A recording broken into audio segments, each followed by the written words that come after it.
हमारा judicial system काफ़ी ज़्यादा वुमेन सेंट्रिक है। लॉज बनाए गए हैं ताकि विमेन को प्रोटेक्ट किया जा सके, उनकी सेफ्टी इंश्योर की जा सके। लेकिन रीसेंट टाइम्स में हमने कई केसेस देखे हैं जहां विमेन ने खुद ही इन लॉज का मिसयूज किया है। इनोसेंट हस्बैंड्स और उनकी फैमिलीज को अननेसेसरी लीगल ट्रबल्स फेस करने पड़े हैं।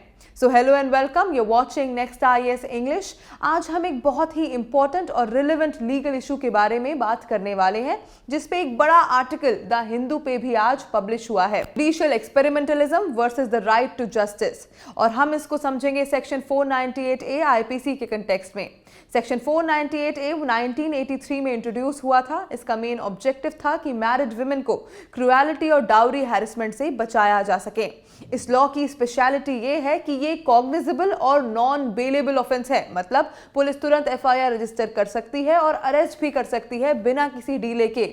The idea was simple: if a woman is facing violence or harassment in her home, she should get immediate protection. But gradually, concerns started to arise that this law was sometimes being misused. In some cases, innocent husbands and their families had false complaints filed against them. ये misuse के allegations को देखकर courts ने intervene करना start किया। इन 2022 the Allahabad high court introduced a new experiment in the case Mukesh Bansal versus state of UP. The court said that complaints under section 498A should have a 2-month cooling of period. इसका मतलब ये है कि अगर कोई women complaint file करती है तो तुरंत FIR रजिस्टर नहीं होगी। पहले कंप्लेन को एक फैमिली वेलफेयर कमेटी के पास भेजा जाएगा। कमेटी मैटर को स्टडी करेगी, दोनों पार्टीज को सुनेगी और फिर अपनी रिपोर्ट देगी। तभी पुलिस या मजिस्ट्रेट फर्दर एक्शन लेंगे। In 2025, in the case Shivangi Bansal versus Sahib Bansal, the Supreme Court also endorsed this guideline. This means the cooling off system is now being implemented with the approval of the highest court. Problem यहां से शुरू होती है। जब आप एक cooling of period introduce करते हैं तो विक्टिम को इमीडिएट जस्टिस नहीं मिल पाती। सोचिए, अगर एक वुमन अभी डोमेस्टिक क्रूएलिटी फेस कर रही है, उसको पुलिस के अर्जेंट प्रोटेक्शन की जरूरत है, लेकिन नए गाइडलाइंस के अकॉर्डिंग उसको 2 महीने वेट करना पड़ेगा जब तक फैमिली वेलफेयर कमेटी अपना काम कंप्लीट करती है। This kind of system delays the victim's right. This is what people are calling judicial experimentalism. It means the judiciary is creating new experiments on its own to prevent misuse of the law. But it is going beyond the statutory framework.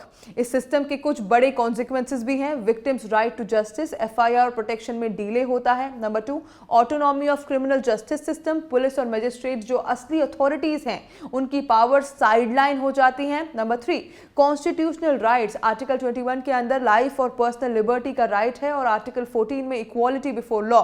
Delay करना इन rights का violation हो सकता है। Now the question arises, how should misuse be handled? The courts say that innocent husbands also need protection. False complaints affect their life and reputation. But on the other hand, genuine victims need immediate help. If the system treats every case as suspicious and delays it, then real victims will suffer. यहाँ एक balance की जरूरत है। सवाल ये है कि क्या मिसयूज के कुछ केसेस की वजह से हजारों जेन्युइन विक्टिम्स का राइट टू जस्टिस कॉम्प्रोमाइज किया जा सकता है? Judicial experimentalism can also have some serious drawbacks. Number 1, deterrence becomes weaker. If an abuser knows that complaint will not be immediately filed and turned into an FIR, their confidence will increase. Number 2, victims may get discouraged. If they feel the system will not help them immediately, they might not even file a complaint. Number 3, interference of non-legal bodies. Family welfare committees are not statutory bodies, and giving them authority in legal matters can set a dangerous precedent.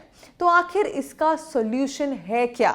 Number 1, reforms judiciary के experiment से नहीं बल्कि parliament के legislative process से आने चाहिए। कुछ constructive solutions भी हो सकते हैं, जैसे फास्ट ट्रैक कोर्ट बनाए जाएं जो 498A के केसेस को क्विकली रिजॉल्व कर सके। बेटर इन्वेस्टिगेशन मैकेनिज्म्स हों जो जेन्युइन और फॉल्स केसेस को जल्दी डिफरेंशिएट कर सकें। पेनल्टीज फॉर फॉल्स कंप्लेन, लेकिन ऐसे डिजाइन की जाए ये पेनल्टीज कि जेन्युइन विक्टिम्स डर के मारे केस ना विड्रॉ करें। इस तरह के रिफॉर्म्स बैलेंस क्रिएट कर सकते हैं, इनोसेंट हस्बैंड्स को भी प्रोटेक्शन मिले और जेन्युइन विक्टिम्स को भी इमीडिएट जस्टिस मिले। To conclude, Section 498A was a protective law made to safeguard women from cruelty and harassment, but due to allegations of misuse, the judiciary introduced some experimental steps like the cooling off period and family welfare committees. The intention behind these experiments may have been good, but the effect is that victims' access to justice is being delayed. The judiciary is crossing its limits and taking on a legislative role, which goes against the constitutional framework. True reforms should come from the parliament, and the focus should be on balance, protecting victims while also controlling misuse.